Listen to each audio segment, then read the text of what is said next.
ins and outs of this. Good to have a backup to the backup, Jim. Yeah, that's right. Right. Evening, everyone. You can hear me okay? Yes, To me. we're already testing live, so it's live. I really appreciate that. It's good to err on the side of.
Good evening, Betty. How are you? Good. How are you? Not bad, thank you. Yeah, I'm on live tonight. Not just by name. It's all good. It's all good. You know, we're trying to get things going here. It's towards the end of August. Oh, 2020. That's all I'll say. Yeah. We all can hope. Yep.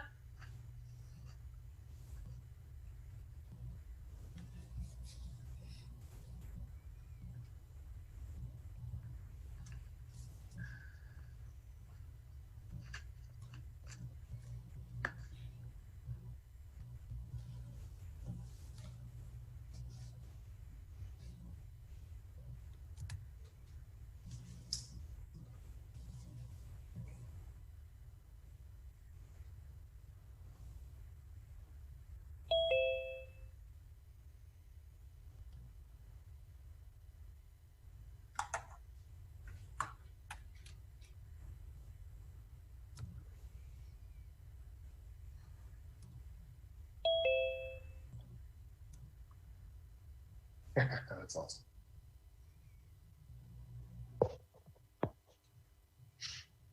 Hello, it's Mac.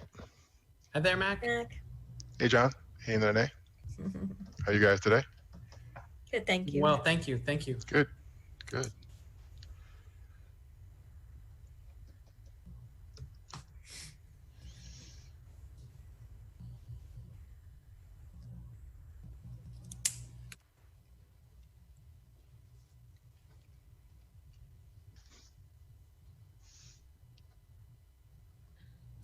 Annette, let me check with you. Yes. Did we have any trustees who declined, who are not able on the committee to attend tonight? No. They all responded yes. Okay.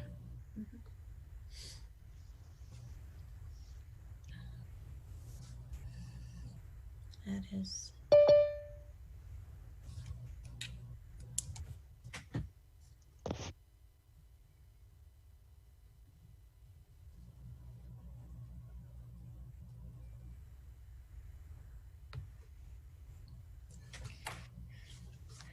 Might be Vicky.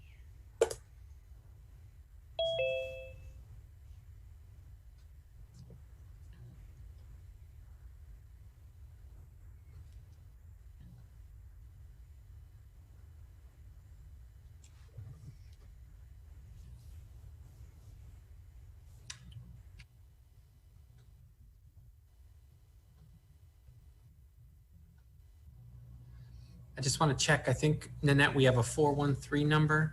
Yes, it might be Vicky Kraus and Jeff Sattler. They Vicky or tend to Jeff, go- do we have you by phone? Yes, I'm on. Vicky is on.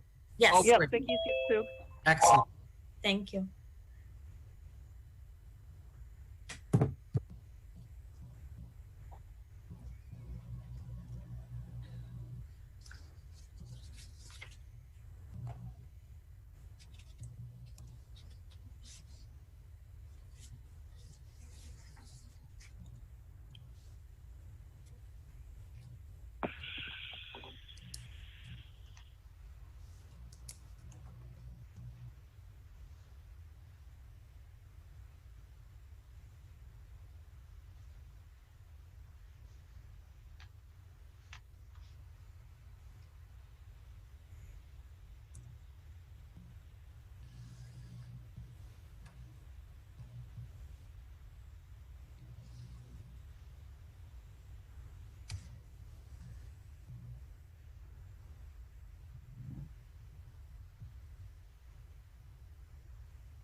Nene, do you know how many other trustee members we're waiting for?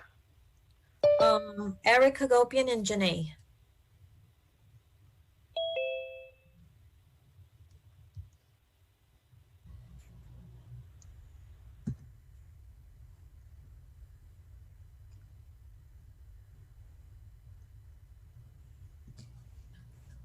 How you doing, Mike?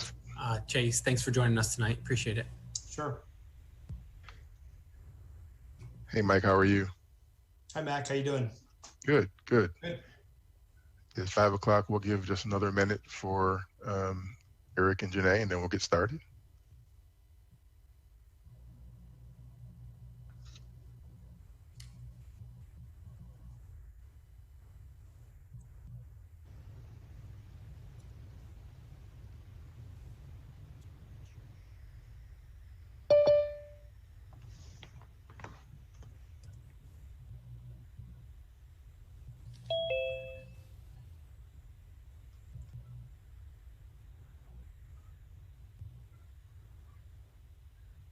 Is that someone else joining?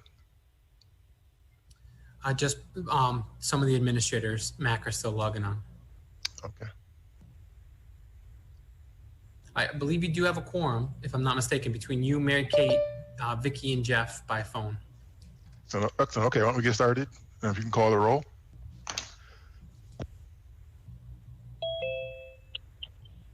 Nanette, you're on mute. Nice.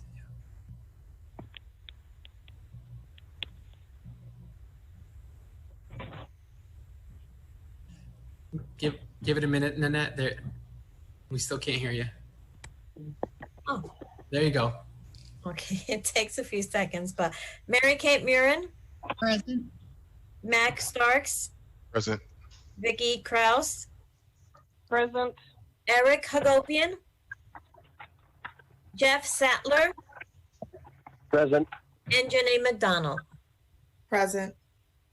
Thank you.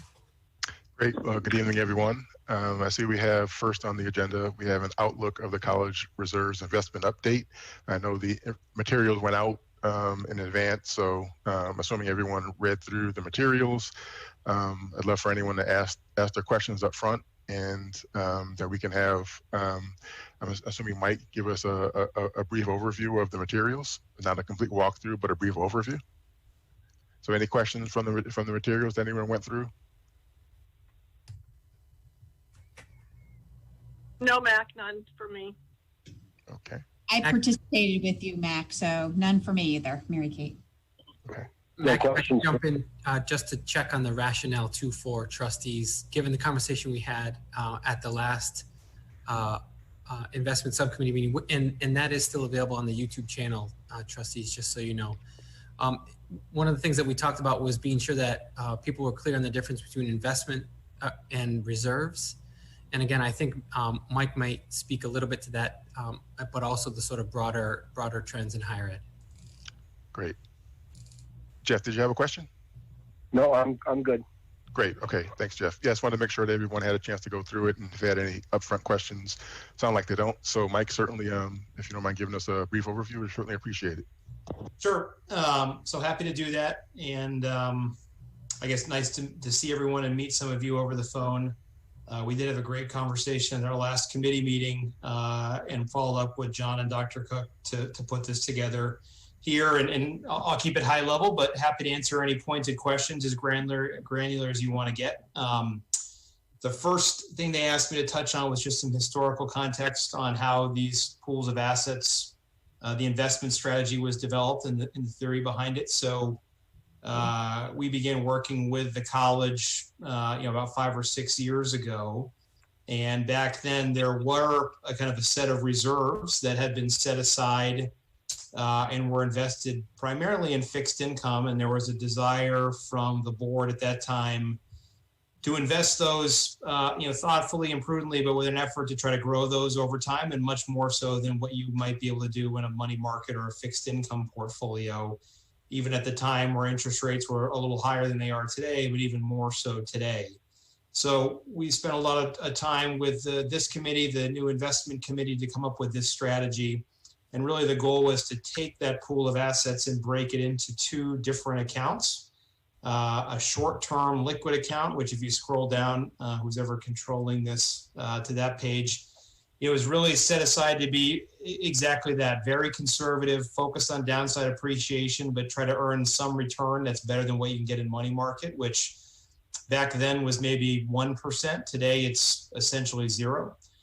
So trying to do a little bit better than that with the focus on making sure that money's there for operating activities if you need it. And John can provide some context on this, but time and time again, the college has actually done just that, leaned on this pool of assets in the short term to fund operating shortfalls, particularly around when tuition was coming in, and then replenishing it back up. So the pool has done just that. It's protected. It protected everything nicely through this recent market turmoil and is acting in that capacity.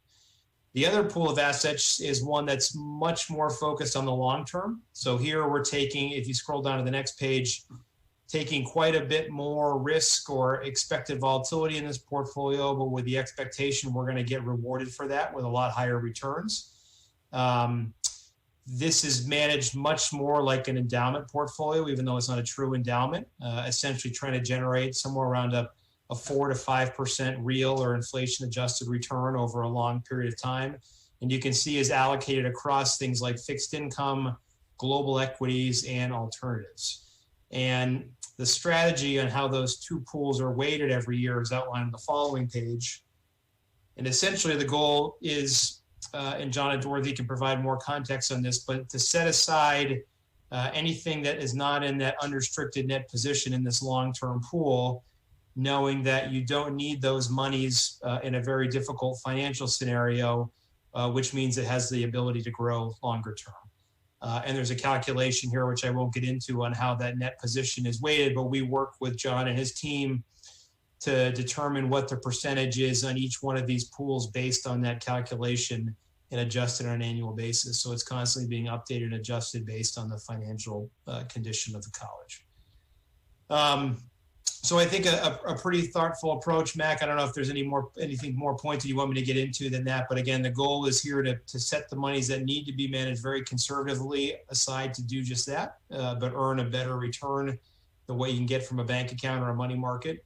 And then thoughtfully invest those longer term pools of money that you don't need day over day or without any specific target for those assets to try to grow those over time to improve the bottom line. And then, it's there to utilize under certain projects. I think as most of you are familiar with, it's been used for some of the building projects and for some capital needs recently on some selective draws. So I'll pause there, Mac, and see if there's anything on that point you want me to go deeper into. No, Mike, I think you've kind of given, certainly me enough. My only question on all this really is just how much notice do we need to give you to tap into any of those long-term funds? So the vast majority of that pool, about 90% of it is daily liquid, which means that if you needed it, we could have the cash to you tomorrow. The other 10%, which is one of the alternative investments, is quarterly liquidity. So a little bit more of a lead time on that. But again, there's nothing in here that is illiquid or private or anything of that nature. We could get you the majority of the capital very, very quickly. Excellent. Great. Thank you. Any other questions of Mike?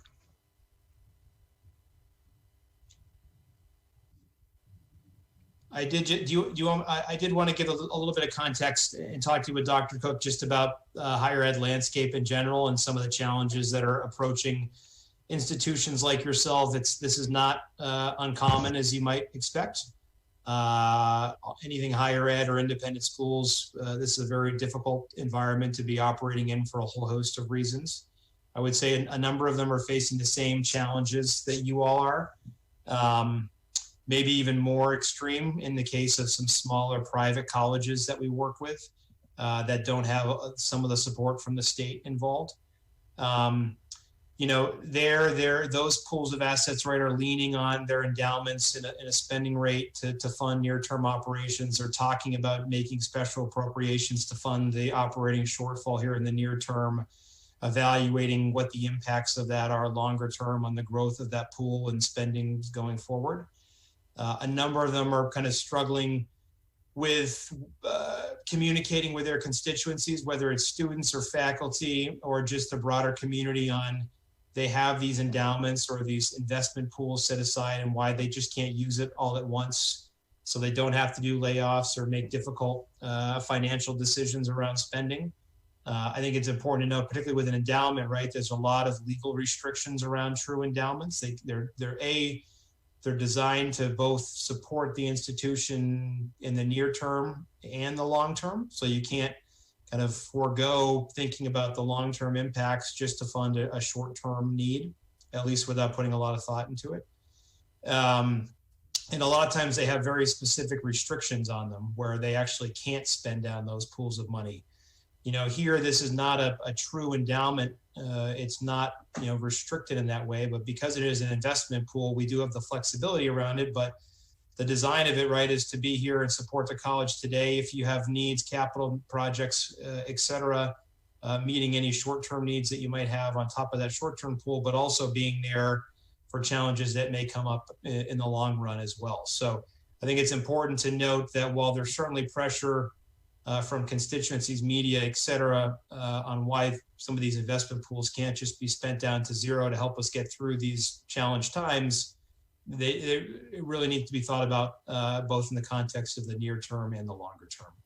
And that's something that we've been talking to a number of institutions about, helping them evaluate a very similar perspective as you all are. So Dr. Cook, I don't know if there's anything more pointed you want me to touch on or any thoughts, but I'm happy to do that as well. No, just a fine point on a couple things. One is, I'll look to John. We had something in the packet, John, where we included the spend downs, either from reserves or investments over the years. I don't know if we have that readily handily, just to put as the background. It seemed prudent to our trustees in Ways and Means that as the year progresses, as you see some of our forecasting, that it was prudent to have a foundational conversation now about use of reserves, so that down the road, if in fact there is a need, if there is a call, a request, if you will, of your support, that we walk through these fundamentals sooner rather than later. Excellent, great. Thanks. It was good to read through them. So we did that over as the pre-read. So thanks for that. Mike, thanks for your update. Any other questions of Mike? Great. Thanks, Mike, always a pleasure. Thanks so much. Okay, thanks, Mac. Thanks, everyone. We'll take care, and we'll talk to everyone soon.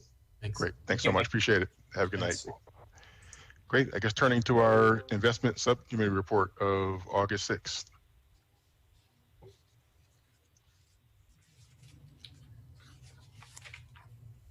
I guess I should, I wasn't there, so I can't. No, go we through could it. we could try to do it in tandem, Mary Kate. I mean, the minutes, the report is there, if you will. No great surprises. I wish that we had the sort of fluency of those who are prepared and studied in finance and accounting. Mac, I almost defer to you. I don't know that there's anything that stands out in that report that we would say that's a surprise or a concern or a caution. That's all I need to know. Just want to make sure that there's nothing you want us to be aware of. no, that's right, Mac. And I think, Mike went through that deck very, very detailed and talked about what he already mentioned, some of the budgeting difficulties, the changing environment, the higher ed struggles. We already talked about that. So he just went into a lot more into the weeds, into every single line of the report that has been submitted to the committee. Got it. Excellent. Thank you. I guess I'm not quite sure exactly what we want to go through with the investment policy statement. Only But- just we wanted to be sure this committee had it. There are some new members who may never have seen that, to just know that there are these guidelines out there that do help, if you will, ensure that there's a clarity as to how the dollars are invested and why. Got it. Okay. Thank you for that. And historical use of investments. Is there a call out there? Thanks, John? Mac. Yep. Dorothy? Yep. Thank you. So we wanted to provide you a sense as to the history of the approved use of reserves and investments going back to 2007. So here you have this chart, which depicts the blue bars depict the approved use of reserves, and the orange bars designate the use of investments.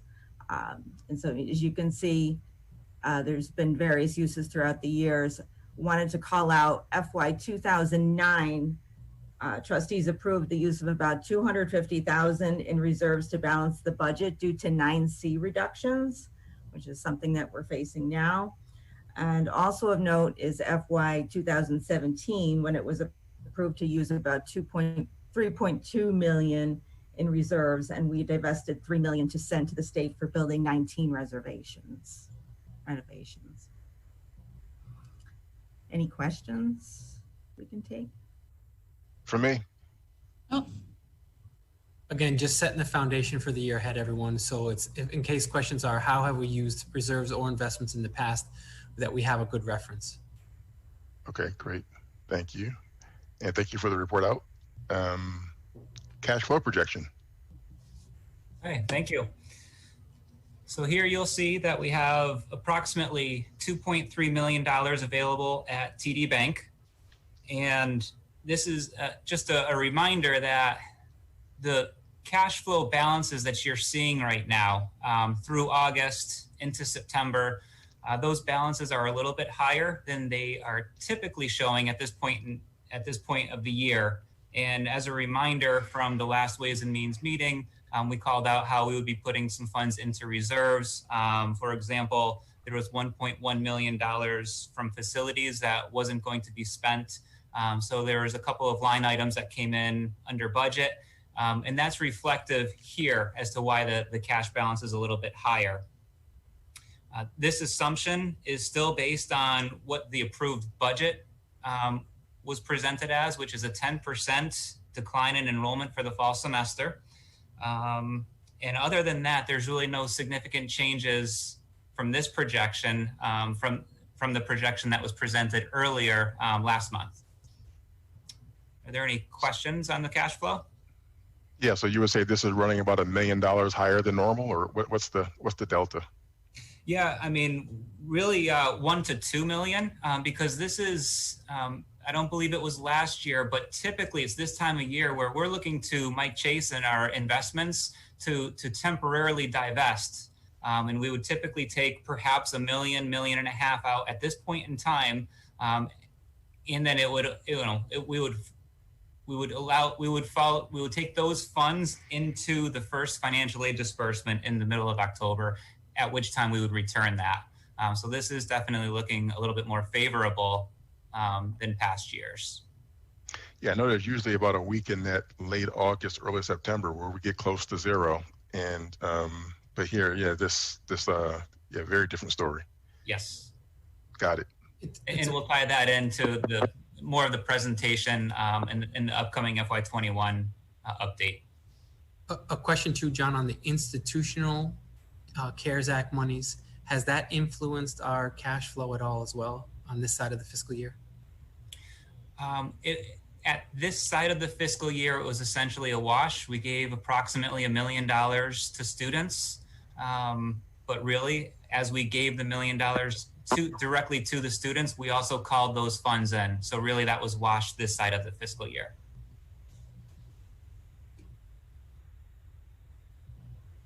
Excellent. Any other questions of Jonathan? Jonathan, this is Jeff. Maybe that's too early for me to ask this question, but we're doing this based on a 21 projected reduced revenue of 5%. What happens if we go to 15 or 20%? Do we tap into those funds or do we borrow against the fixed account? And if we can't repay that, has that been discussed or looked at? Yeah, and we'll get into looking at what that would look like specifically a little bit, actually in the next few slides, not specifically from cash flow, but really from a higher level budgetary perspective, which you're spot on. It would absolutely have an impact on cash flow. So there's a number of scenarios that we are going to be looking at. For the next meeting too, just to put it out there, we are going to have this cash flow projection extended through June, just so you have a sense as to what the full fiscal year could look like. And again, hopefully, we really should have a better idea as to what the enrollment is looking like at the next meeting, but there's still going to be a number of unknowns that we'll still continue to talk about. Thank you. Certainly. Any other cash flow questions? Okay, great. Moving on, fiscal 2021 budget update. Okay, so if you could please advance it to the next slide. So to go over the 21 budget update, the first factors that I wanted to call your attention to are the key aspects of the 21 budget, the three largest items. Number one is enrollment, as we were just talking about. And I think we all know that COVID-19 presents an added challenge in forecasting the fall enrollment.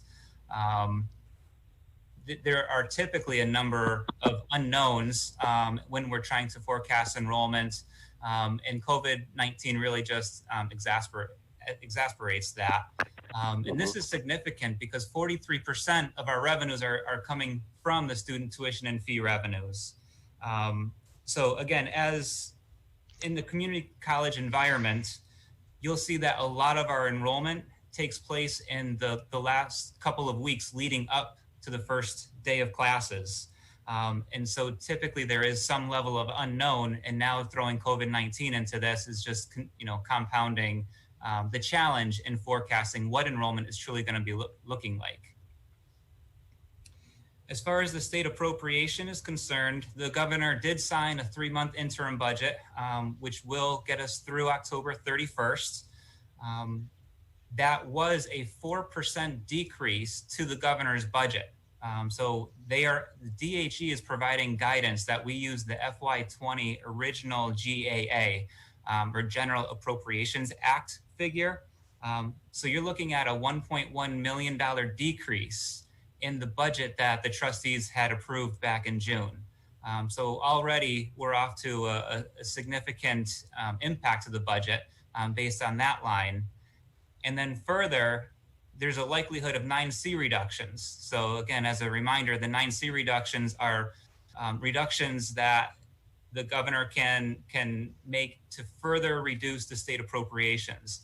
And we're targeting somewhere within the vicinity of 5 to 20%, which translates to somewhere in the vicinity of 1.3 million to 5.4 million. And again, that is on top of the 1.1 that we've already received from using that GAA figure. And then the other key aspect of the 21 budget is full-time salaries. And we'll see on a slide later on, it'll really lay it out, but you know, we have approximately 2/3 of the college's budget is tied up in full-time salaries and personnel. So here is an enrollment trend. Starting off, we took a recent poll from the other 14 community colleges. This was just over a week ago, and 9 of those colleges are experiencing declines of 20% or more, some of which are actually in the 27 to 34% range. At that time, the STIC was down 14%.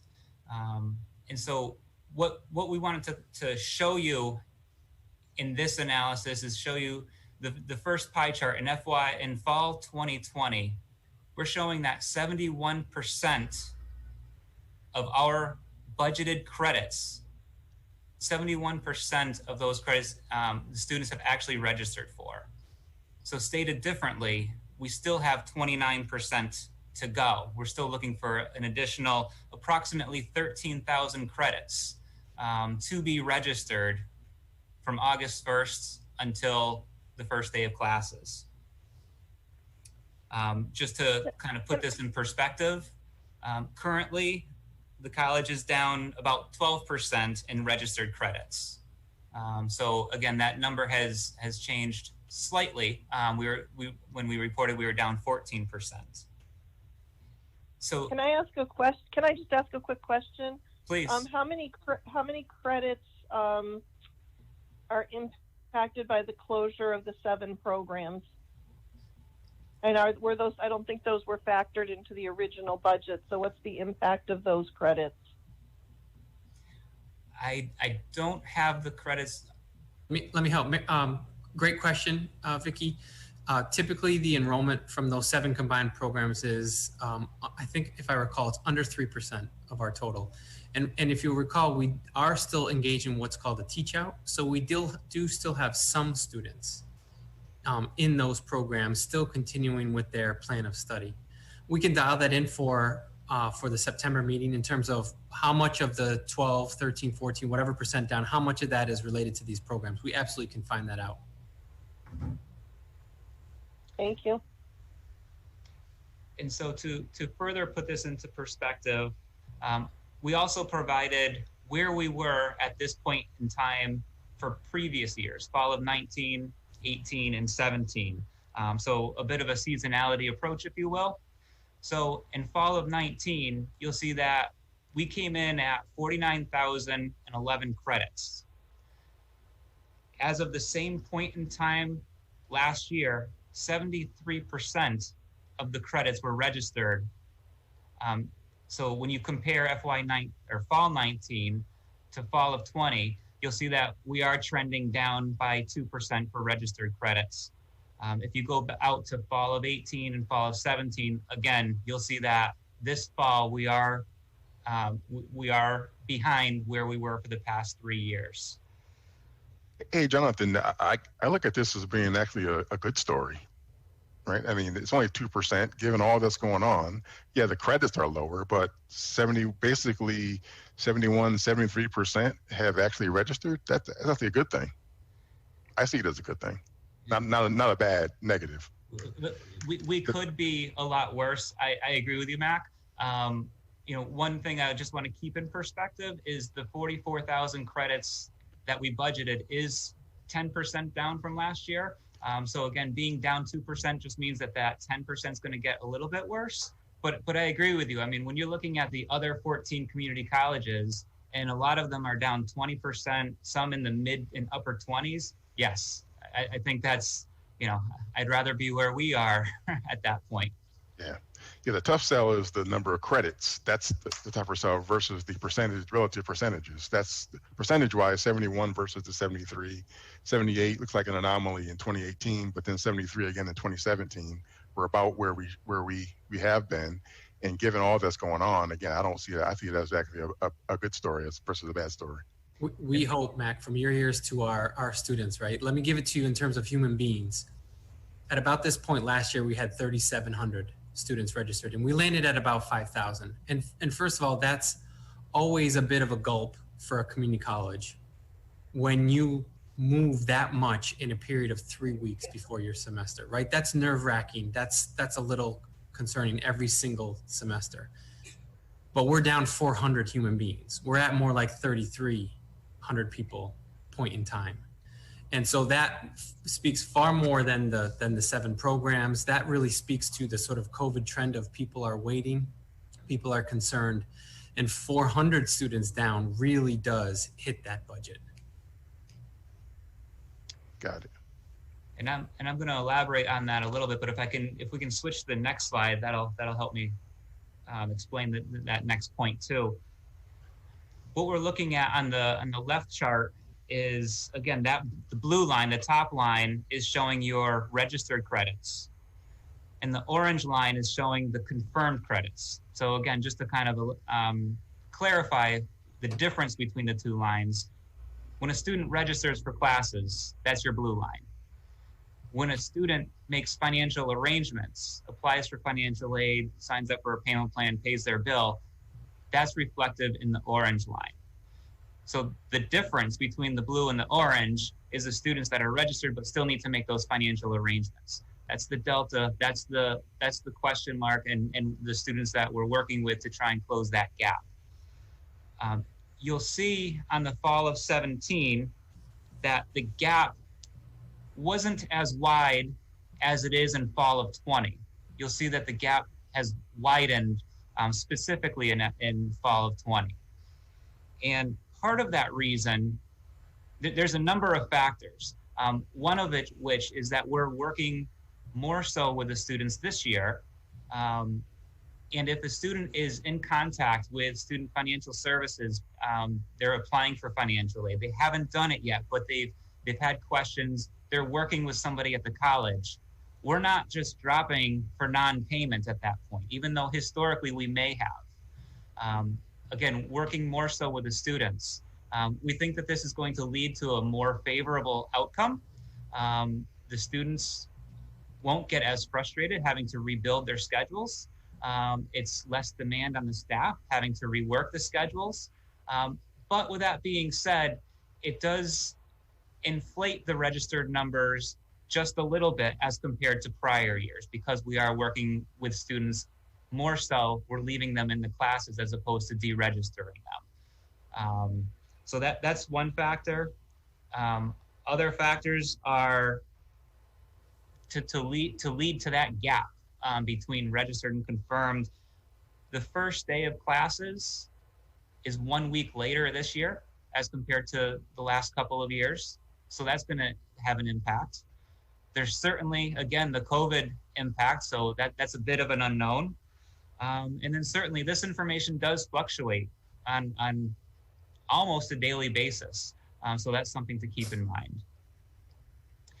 The chart on the right is just showing you what that gap is between registered and confirmed. So again, you're seeing that back in fall of 17, the difference was about 11%. Currently, as of August 1st for fall 20, it's 18%. And again, that's looking at what our projected enrollment is going to be. What the projection is based on current enrollment, based on past trends of students enrolling. So that pretty much gets us to show you the difference between those years listed. So again, as recently, the numbers that came out today, which reflects enrollment through yesterday, the registered credits is down 12% year over year, and the confirmed credits is down 14.4%. So again, as it stands right now, we're expecting, when fall comes, a logical perspective may be that we fall somewhere in between there, at least as it stands today. If we can move to the next slide. Can I just ask a question? What are we doing for outreach to those students who we haven't heard from to get those bodies in or to determine what their issues are? You know, is it computer? Is it cost? Is it other life events? What are we doing to outreach? Without putting her on the spot, I see Darcy, our Vice President of Student Affairs, nodding her head. Darcy, if you don't mind jumping in to give a sense, because it is everything is the short answer, but she's got a longer answer. Yes, thank you. And good evening. I would say it's a multi-pronged approach. So in addition to the phone calls and email outreach, I want to specify that we've been very targeted in that process. So prior to any outreach with the students and student affairs, we gather and we review the list of students, and anyone that has a personal connection with that student is assigned to the outreach.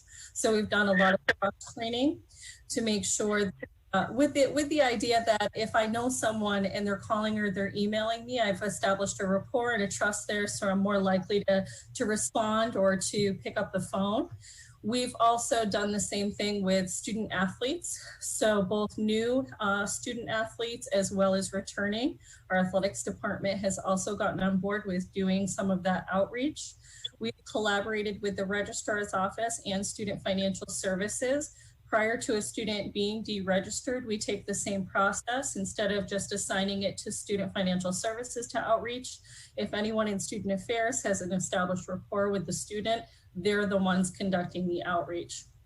Now, certainly, we can email students time and time again, and they may not reply. So what we've recently done is an email campaign to them, just saying, give us an idea of what your intentions are for fall semester. And they're allowed to, or they're able to, in that survey, let us know what obstacles or challenges they may be facing. So perhaps they want to register, but they can't register because they haven't figured out the school for their children, you know, or they don't exactly know their work schedule. So we're trying to get a sense of where the students are at in their decision-making process and then respond accordingly. And we've also instituted virtual registration days where students can pop in on certain days for Zoom. They'll register ahead of time. They'll pop in for the sessions, like information on financial aid, information on testing, and they can move very quickly into a waiting room to meet with an advisor to get registered for classes. So as we progress towards the first day of classes, as Dr. Cook mentioned, we will be doing all of the above to make it happen. Thank you. So continuing along, now we're getting into a snapshot of the FY21 budget. On the left, you're going to see if we can go back, thank you. If we go to the left, you'll see the revenues broken out in a pie chart. So you see that the largest portion is the state appropriation at 50% of the budget. And then the next largest portion, as you would expect, are student fee revenues at 43%. So with approximately 93% of the budget, both of those factors have significant unknowns. What enrollment is going to land at and what the state appropriation is going to look like. So there's certainly some concern about the FY21 budget with such an impact of those unknowns. And on the other side, you see a pie chart for the expenses. And as we stated earlier, approximately 2/3 or 64% is salaries, personnel. The next largest line, as you might expect, is the operational line. So again, those are areas that we're certainly focusing in on as we are trying to forecast what the 21 budget will come in at. Hey, Jonathan, what's the assumption for the 43% and 50%? Is that 5% down, 10% down? What's the enrollment assumption and then appropriation assumption? Sure. The enrollment assumption is that enrollment is down 10% in the fall. 6% in the spring, and the appropriation is coming in at the GAA level, the FY20 GAA level, so down 4% of the governor's budget, as well as a 5% 9C reduction. Right, that was the 1.3 million and that 5 million on 9C. That you gave us a range for 9C. It was With the 1.3 million. 1.3. Oh, the 1.3. Got it. Yep. But the 9C reductions are not known. We're baking in 5% as a cushion, but at this point, nobody knows. Is that correct? Whether it's 0, 5, or 10, or 20. That is correct. Okay. Yep. And if we can move to the next slide, please. Before you move forward, so on the expense side, is that typical? Or is it 64% of salary? So what is that relative to a normal year?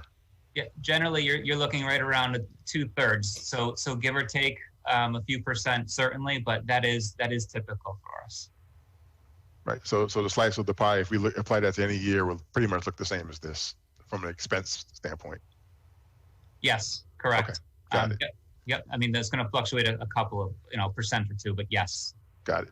Thank you. Proportion, yes. Okay, so there's a lot going on in this slide. I don't want to spend too much time on it. This is the typical format that we look at for budgets, for revenue and spending reports. The first column is showing you what the approved budget was. We then get into different assumptions or anticipated changes to give us a revised outcome, if you will, not a revised budget, but just where that lands us at a certain point in time. And then we have different forecasts. And we're going to look in a couple of slides, we're going to dive into this and it'll be a little bit clearer. So if we can move to the next slide. And here's some of those anticipated changes. Again, we've been talking about the state appropriation, how it's based on the FY20 GAA levels, which is recognizing a $1.1 million reduction in the appropriation from the approved budget, from the governor's budget, original budget. The expenses, we're already recognizing some savings in our full-time salaries line from separations from the college. Again, this continues to be a moving target as well. As we progress towards the first day of classes, as we identify specifically how many students are going to be on campus. It's low density labs, but specifically, what is that going to look like? When are they on campus? There's a need that we may need to recall maintainers to help with cleaning and sanitization of the classrooms and frequently touched spaces. So while this is what we had moved forward with, COVID had forced the college to make quick decisions. And so we had to reduce our force to help balance our budget. Now, as things are proceeding, as we're seeing what the fall is truly going to look like, and that is having some of those low density labs on campus, there may be a need to recall certain personnel. So again, the point is that this is a moving target. Hey, John, how are you defining separation? Sure. So those were the layoffs from the college. So are these related at all to the 7 programs that were discontinued? They are. They're including those, and they're including some maintainers as well, and then they're also including voluntary retirements, employees that took advantage of the early retirement incentive. So it really encompasses those 3 categories. That's the overarching term. We're using separations, but because of different collective bargaining agreements or employee classification, it could be a retrenchment, it could be a layoff, it could be a non-reappointment. There are multiple specific, I guess I would say, legal terms related to what that separation translates as for a given employee. Got it. And I asked that question because on the prior slide there was no clear description for the impacts of the 7 program discontinues, and we did that for a reason.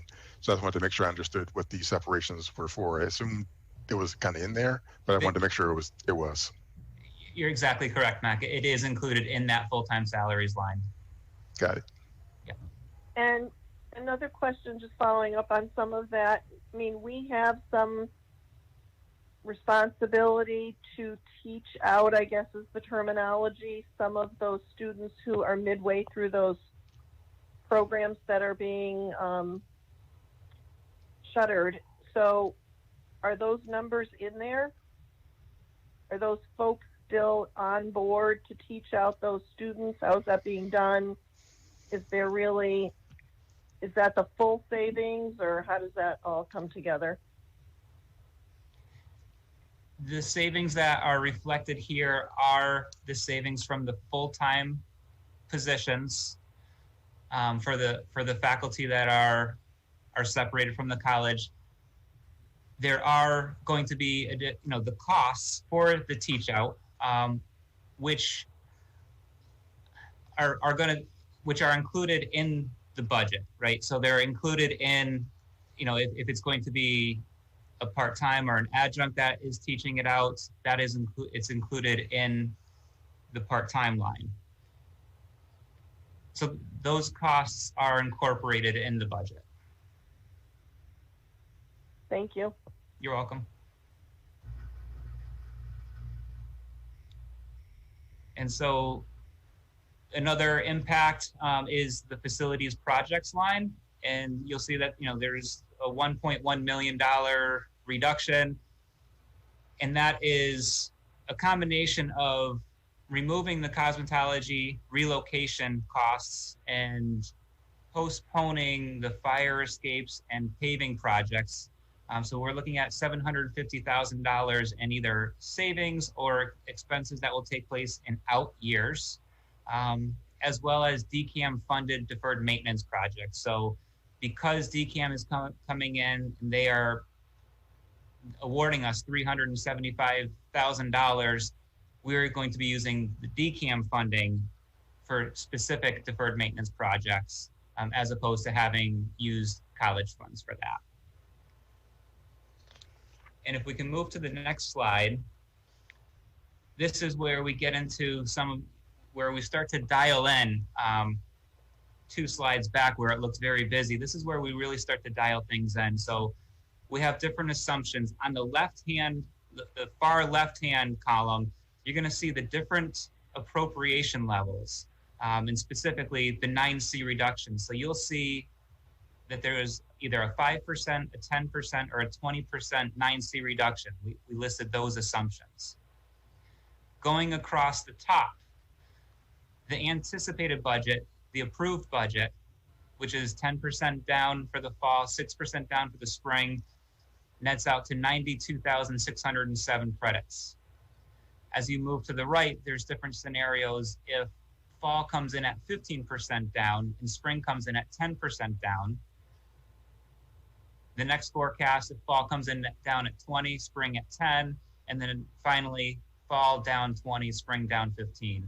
So for example, based on the anticipated changes that we've been discussing, if fall does come in at 10% down and spring does come in at 6% down, and there's that 5% 9C reduction, you'll see that we're still essentially at a break-even budget, right? We have $85,000 on the bottom line.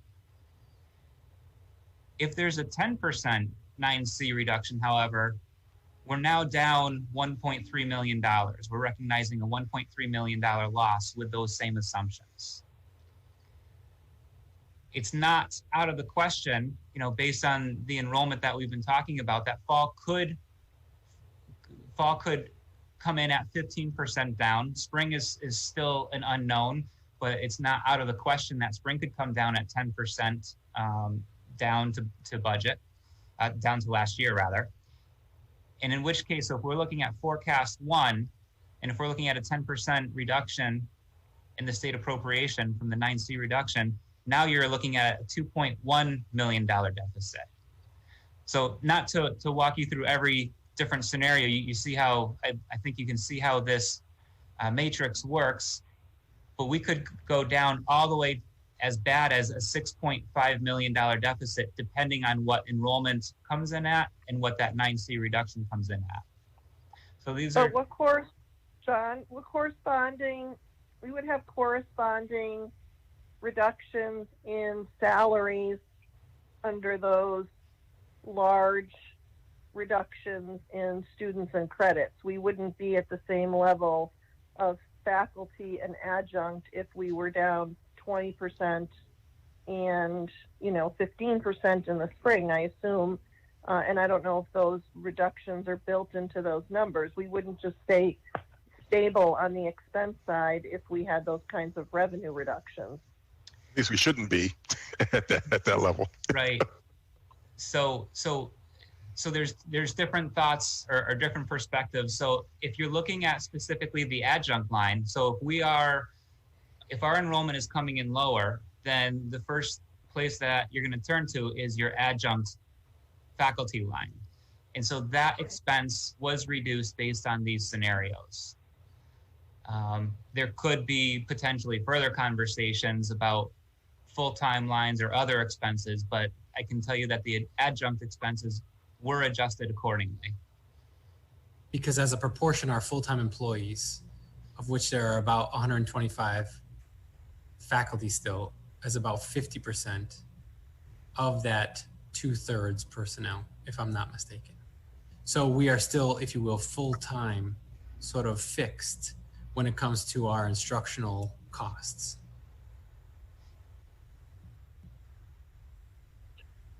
Where is the adjunct line found in the budget on page 35? Is that the part-time?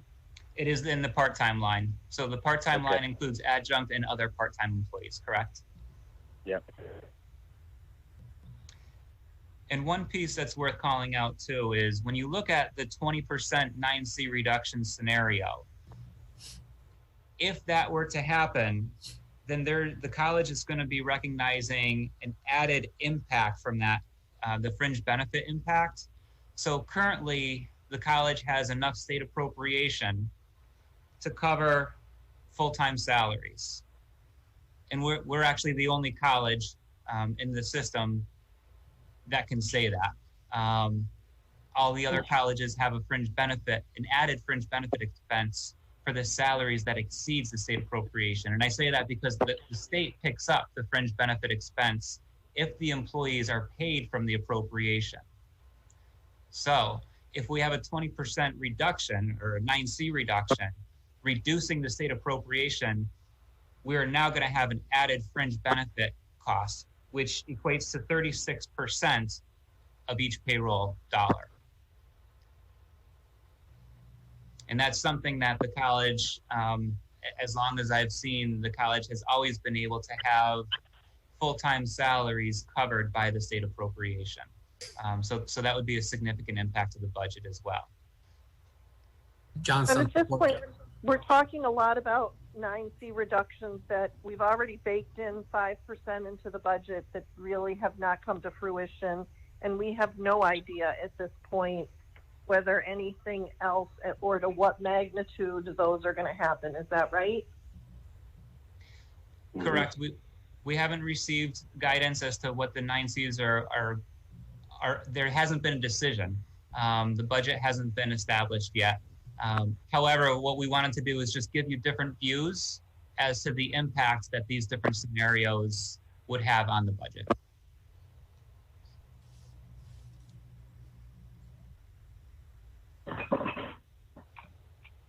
Are there added questions on this slide, or can we move to the next? Okay, next slide, please. This slide is just putting into graph form the information from the previous slide. So the blue bar represents a 5% 9C, the orange bar a 10%, and the gray bar a 20% 9C reduction. And again, based on the different enrollment scenarios. The first enrollment scenario is what has been budgeted, and then again, moving down exactly in the same format that we looked at from the previous slide. Again, it's coming in that the current scenario is that we still have that balanced budget. But there's a number of alternative scenarios depending on what enrollment looks like and what the potential 9C reductions are. And can we move to the next slide, please? So Cabinet has identified potential savings, but it's likely not enough depending on which scenario we're looking at.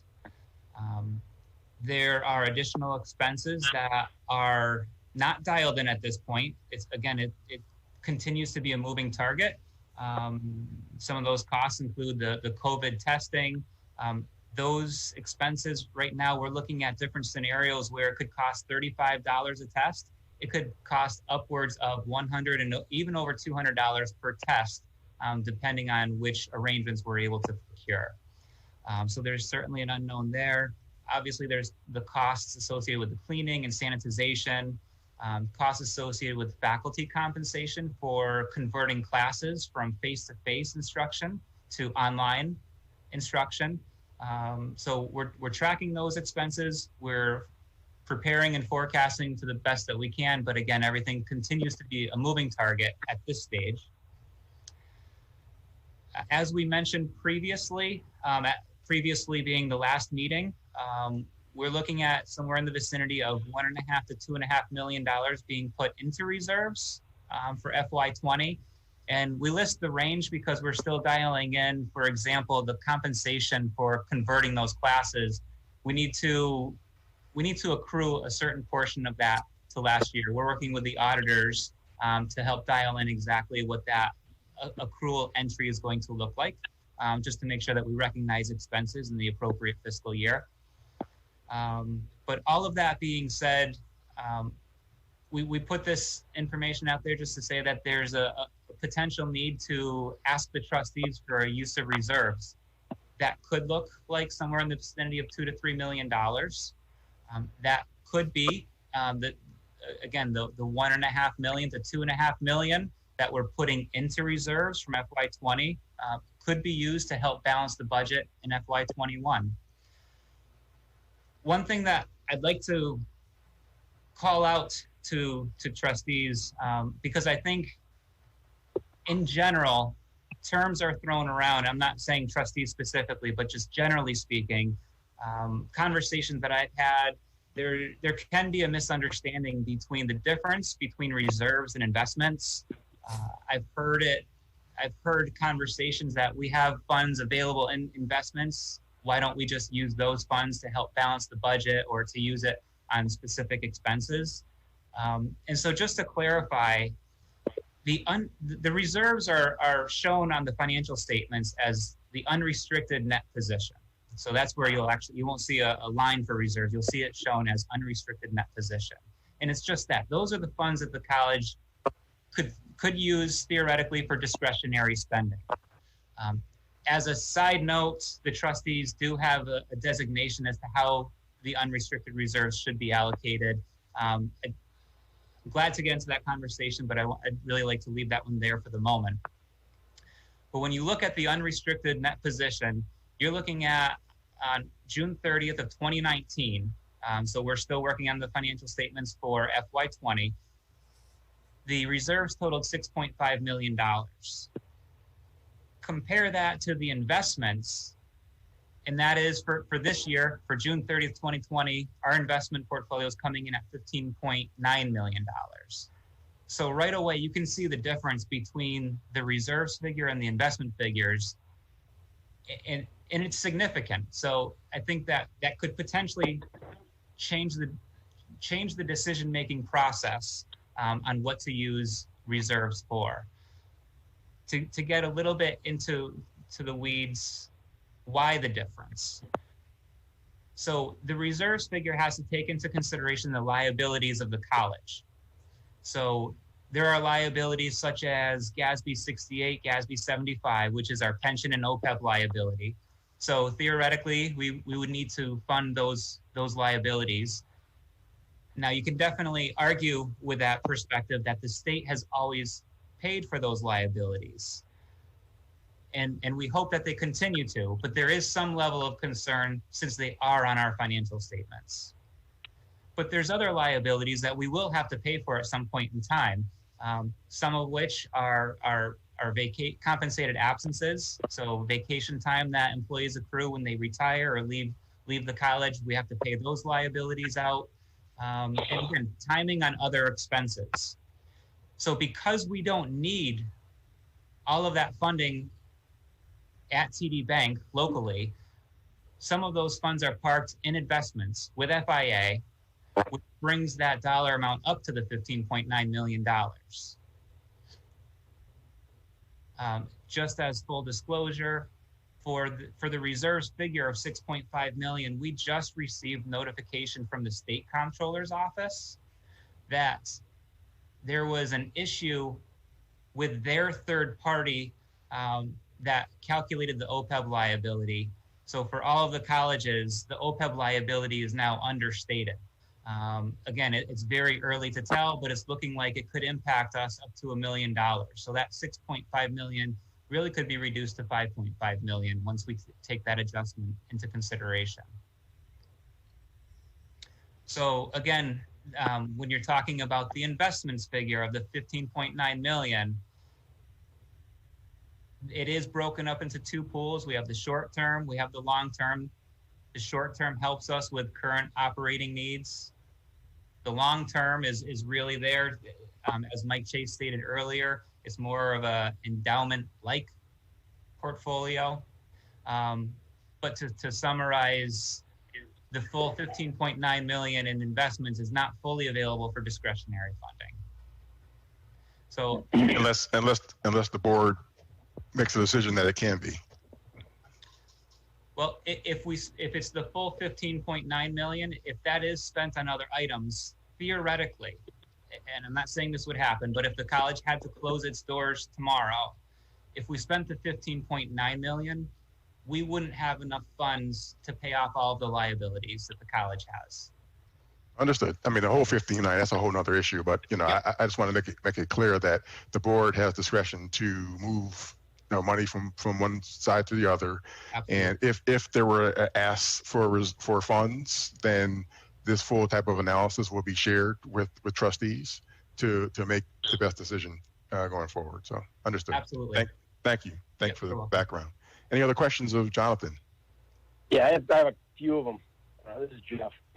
I understand what you're saying is trying to use the money to balance the budget, but you're basically funding losses. Let's put it where it is. It's operating losses. I don't really feel too keen about looking at $1.5 million to $2.5 million. I would like to see what we accomplish between now and when school starts. And if you need some funds, it would be a dollar amount until the end of the first semester and a dollar amount toward the end of next year, knowing what if we have a 10% loss in student enrollment for the second half of the year versus 6%. But I'd like to, I'm looking at these numbers saying, well, that's a big number. I don't know where the first $5 million that's in overnight funds came from, but I don't like spending money to offset an operating loss without grinding through every expense and getting through an idea of not spending $1.5 million, let alone $2.5 million. That's a big range in my book, just looking at it at this time. Jeff, let me just have you hold right there. That's a really, really important point to live on. And that's why, as painful as our program discontinuations have been, this is why when trustees ask us, what have we done, right, to attempt to mitigate these, this is why we show all of this type of information. Because at the end of the day, yes, enrollment is a concern, but when the state cuts us, potentially like they may have to, you're going to want to know, what did we do proactively to try to limit how much we might ask the trustees to help come and provide that balance? I think that is a really valuable point you help put a fine point on. Right, exactly. Because the question is, if the trustees do not vote to fund, what happens? What does the state do? I mean, you don't want to be put in a position where you're forced to have to fund. You got to make a vote. You want to make sure you're funding it and only funding what we have to, especially doing it maybe not the whole thing for the full budget right out of the chute, but to do it in 2 tranches, first semester, second semester, and see what the results are from each. Mac and to others, I would just offer, it would be hard for us to know what the request would be without knowing what our final state appropriation would be. So I'm not so sure that in fall semester, we would be able to firm that up for you. I see. Okay. Well, based on the budget for what we know today, obviously the enrollment at the moment is the piece that we don't know. We're pretty much at break even. Now, and that's with a 5% 9C reduction that is not identified and is being anticipated. Now, granted, it seems like based on the numbers, it may be likely that we're going to be at lower than a 10% enrollment decline, but that should be known, I would assume, in the relative next 2 weeks, where that lands, and then we can quantify what that impact is, and then we can quantify as we go along what the impacts of any other reductions are.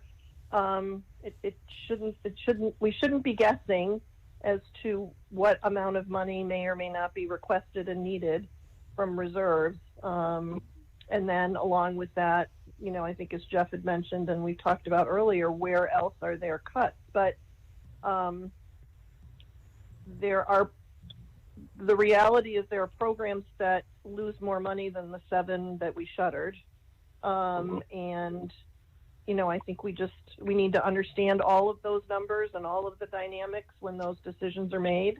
But at the moment, based on what has been presented and approved and what we know, there is not a need for funding. I mean, I'm anticipating that it is likely, but today there isn't one.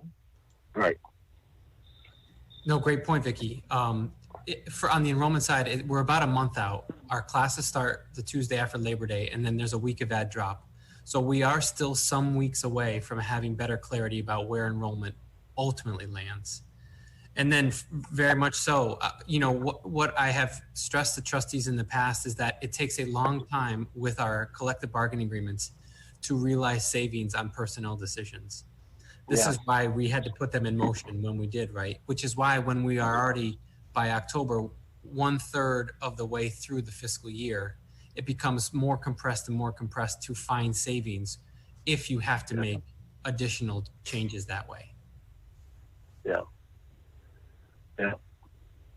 But the board at that point would be aware of what it was being requested to fund that would be identified in whether it's enrollment reductions or whether it's state appropriation reductions or 9C reductions.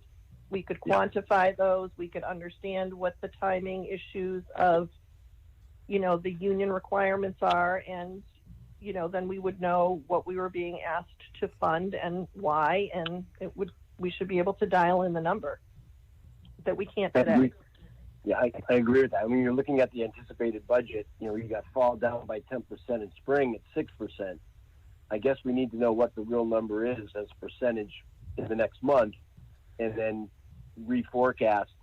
If we're at 15, maybe spring is at 6 versus 10 versus 15. And, you know, the spring is the big air ball. I mean, if we're going to know in a month what your true number is as far as a shortfall, to readjust what your projected revenue is and expenses, I don't think are going to be as, like you say, you can't reduce the expenses to a certain point. But, you know, my fear is looking at fall down 20% and spring down 15%. You're looking at $6.5 million, not $1.5 million to $2.5 million. You know, that's my fear. It's a worst case scenario. If it goes that far down, where are we, and when do we address that, and when do you need the cash for us to make the vote? Is it October, November of this year? Again, let me offer it. We have a roadmap. We were down $2 million in fiscal year 19, and if I'm not mistaken, it was in January after add drop of spring semester, when we had our 2 large semesters in hand, that we went back to trustees and talked about things like help with that core switch, which was the $420,000 reserve call. So that's really, if I can forecast for you where we need to get to, it's going to be, especially because of what spring enrollment carries and how far out that is, it really would be not until January that I would anticipate us having the information in order to make a case to you. Okay. And by that time, you would know what, the governor has given us a 3-month budget. Would you assume you'd have a further budget before? I would assume. And not to add politics on top of politics, but what they would then know by that point is if at the Fed level, if there would be a bailout coming to the states. Yep. That's what I hear, by the way, right? When I speak with legislators, is they're hoping for federal relief that they might be able to then pass forward. Of course, that's no way for us to be able to balance. So we will hope for the best, but obviously we have to plan for the worst. Well, there's variables. That's what I'm trying to point. There's variables that we don't know, but I would say by the end of September, we have a better idea of what these variables are looking like for the worst case scenario. 21. Well, hey, any other questions, comments? Great. President's perspective? I'll be brief, and thanks for a chance to jump in there with everybody. My thanks to Jonathan and Dorothy. Obviously, we continue to forecast, model, and bring a vigilance to this budget. I'm thankful that the trustees understand that there is just so much uncertainty that is beyond our control, and that state appropriation at half of our budget is just such a big question mark. Enrollment, candidly, is a growing concern. I am hopeful, and I know that our team, that our staff and faculty are pulling out all the stops to try to land this enrollment for fall semester, and then we're going to have to ramp it up and do it all over again for spring. Jonathan mentioned we do have an additional unfunded mandate from the Commonwealth that is as yet to be determined, and that is a testing protocol. In order to have low density on campus, which in some ways is a preservation measure of our enrollment, we do have to do some type of detection, surveillance, testing. And again, there are some significant potentially costs there to try to source that. As you can imagine, we are not a public health entity. We are not a clinical organization. And so finding, especially given when that mandate came in and our ability to find COVID tests, it is proving problematic for us.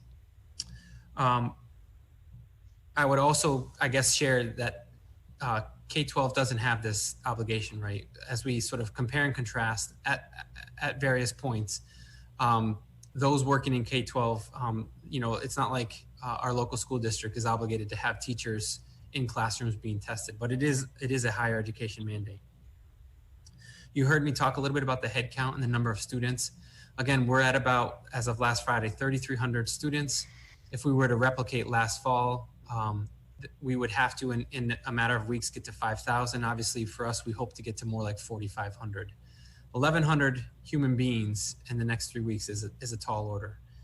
To put that in perspective in terms of the work and the positioning, quite frankly, that we have done the lift, the underneath teaching and learning, we have 800 sections, classes, that will be delivered fully online. We've whittled it down to about 200 that are on campus in that low density form. That is a huge lift. I think I talked to you about these numbers back at spring break when we had to completely revamp the college and go remote. It's a lot to redeploy and reposition the college, but there has been a tremendous amount of work, and it has all these budget implications intertwined with it, which is why I raise it. Let me land with some good news, and it's somewhat separate, but it is a huge consideration for us, and it's all about facilities. I might as well end my remarks talking about the thing that we often used to talk about first and foremost in facilities.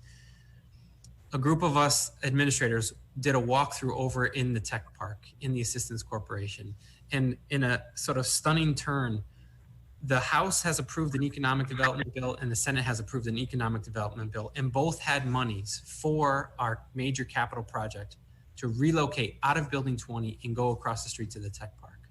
That is a stunning accomplishment, and we are optimistic, and I'm hearing from folks that we will survive what's called the conference process, so that on the other side of it, we can work with the executive branch to get those monies appropriated. That would be significant in order to fund and underwrite that move out of Building 20. So we have not dropped the ball. We have not lost sight of our facilities considerations. And of course, that $70 million and deferred maintenance needs on Building 20 right now. So we are encouraged, despite COVID and despite its impact on budgets, around where things stand for that School of Health. So I'll leave it there. I'm happy to take any questions. Okay, thanks, John. Any questions or comments? Okay, hearing none. Any other? John, oh, go ahead, Jeff. Is there anything we can do as trustees in regards to that, John, when the time comes? Is there anything we have to do? Yeah, two things for all of us is continue to advocate for no more cuts in public higher education funding to all of our audiences and to all of our networks. And then, yes, as we get through the legislative side, when it lands, if you will, with the executive branch, we'll absolutely talk about a strategy to engage with the governor and the lieutenant governor and the executive office of education. We will absolutely work with trustees. Your networks are going to be vital for that. Okay. Any other questions or comments of Dr. Cook?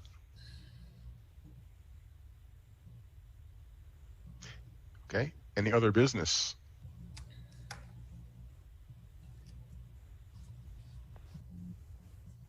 Okay. The date of our next meeting is September 21st. And we'd like to call the roll to adjourn the meeting. Yes. Mary Kate Murin, Aye. Max Starks, Yes. Vicky Kraus, Yes. Eric Hagopian, Jeff Sattler, Yes. and Janae McDonald. Yes. Thank you. Great. Thank you all. Danae, thank you. Always a great job. You all have a good evening. Thank you. Thanks. Thank you.